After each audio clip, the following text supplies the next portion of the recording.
So what I want to go over next with Mr. Gus is a really foundational exercise for everything else, which is our name games. So I'm going to take a treat. Gus, drag it up towards my face. As soon as Gus makes eye contact, I'm going to clicker that moment. Gus, very good. Gus, good. Next, what I'm going to do is I'm going to wait until he's distracted, just looking around at anything else, and then I'm going to say his name and have him focus in. Gus, very good. Gus, very good. Perfect. Gus, very good. So the clicker pinpoints the moment that Gus has done what we're looking for, and always means that a treat is coming his way. So what I'm going to do next is I'm going to take some treats, I'm going to drag it out to the side and make a little artificial distraction for Mr. Gus, and he's got to come back and make eye contact even though he really wants to stare at these treats instead. Gus.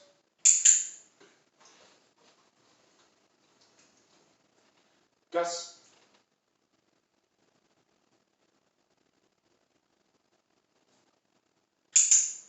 So you'll notice that I only say every command one time, and I just want to give Gus the opportunity to think it through, and it'll cultivate a stronger learning response from Mr. Gus. So always make sure to say every command that you do one time.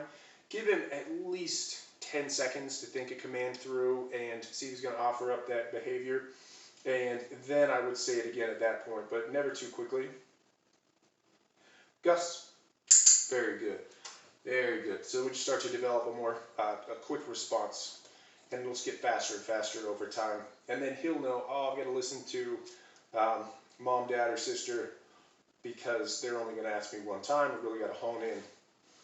So lastly, Gus, I'm going to take a treat, toss it on the ground, and then he's got to be able to turn away from that treat and make a 180.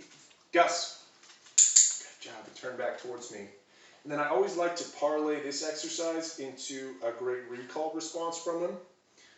Good job. Gus, come. So with our recall, what you're going to want to start to do is work in more challenging environments. That's one way to make it more challenging, and then also just work at a greater distance, and that'll make it so challenging, or more challenging. So in the upcoming week, what I want you guys to do is just start to gain more distance from one another inside of the house. He's doing really great. You can even do a thing where you start hiding around corners from Mr. Gus, and he simply has to go off of an earshot. So if he's just doing an excellent job in the great indoors, then that's perfect. If he starts doing a really good job, you can be about 30 feet away, hiding around corners, then feel free to start working in the backyard. But it's much more beneficial to develop a really strong learning response in an easy environment rather than taking things too far too fast. Gus, come.